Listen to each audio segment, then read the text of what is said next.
This is VOA News. I'm Joe Ramsey.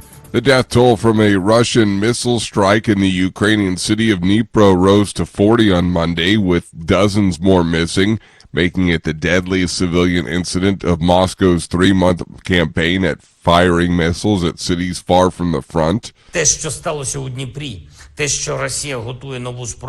Volodymyr Zelensky said on Monday the deadly attack on an apartment building shows the need for faster and better coordinated decisions on supplying arms for Ukraine.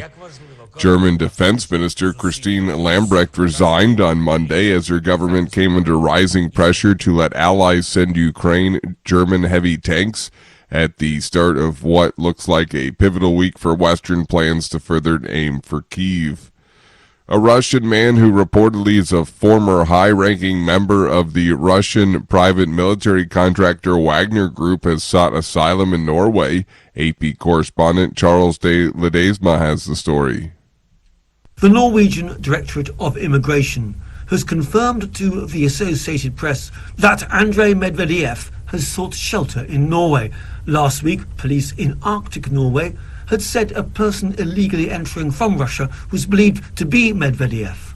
According to the Norwegian news agency NTB, the man has been on the run since he defected from the Wagner Group on July 6. He reportedly has told a Russian human rights group that he's ready to tell everything he knows about the group.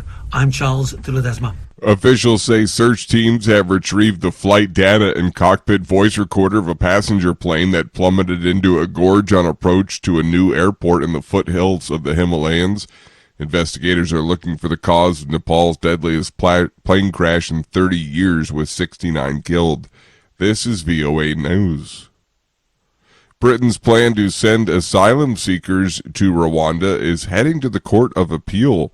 Reuters correspondent David Doyle reports. The High Court in London ruled on Monday that a group of asylum seekers could appeal after it said the scheme was lawful last month. Refugees are welcome here. The government policy has been denounced by rights groups. It would involve Britain sending tens of thousands of migrants who arrive on its shores more than 4,000 miles away. The first planned deportation flight to Rwanda was blocked in June last year by a last-minute European Court of Human Rights ruling. It imposed an injunction preventing any deportations until the conclusion of legal action in the UK. Reuters correspondent David Doyle. Monday is a United States federal holiday, with the Reverend Martin Luther King Jr. being remembered with a mix of tributes and community service around the country. AP correspondent Julie Walker reports. National Action Network event in Washington, MLK's son Martin Luther King III says America has a long way to go on achieving his father's dream. Dad wanted to eradicate what he called the triple evils of poverty, racism, and violence. He says the ability is there, but not the will. President Biden vowing to continue the fight. We have to get the votes in Congress for the John Lewis Voting Right Advancement Act and the Freedom to Vote Act. That legislation languishing in Congress for 2 years. Let's be guided by Dr. King's light. I'm Julie Walker. Italian police on Monday caught one of the most notorious bosses of the Sicilian mafia, Matteo Messina Denaro, a ruthless operator who had been on the run for 30 years. The 60-year-old was arrested after visiting a health clinic in the Sicilian capital Palermo, where he was being treated, and surrendered without putting up a fight, officials said. Italian Prime Minister Giorgia Meloni flew to Palermo to congratulate officials in person for what she said was a major blow for organized crime. Teachers, retirees, and workers' unions marched in at least 6 Venezuelan cities on Monday to demand better salaries as the government of President Nicolas Maduro faces renewed challenges in its attempt to fight inflation. Venezuela's inflation is estimated to have reached 305% last year, according to a non-governmental group of economists who calculate indicators in the absence of official data. The government has not adjusted the salaries of public sector employees since March last year, part of efforts to reduce spending and increase taxes, which allowed Venezuela to emerge from hyperinflation. I'm Joe Ramsey. Please subscribe, like, or comment. Thank you.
Thanks for watching.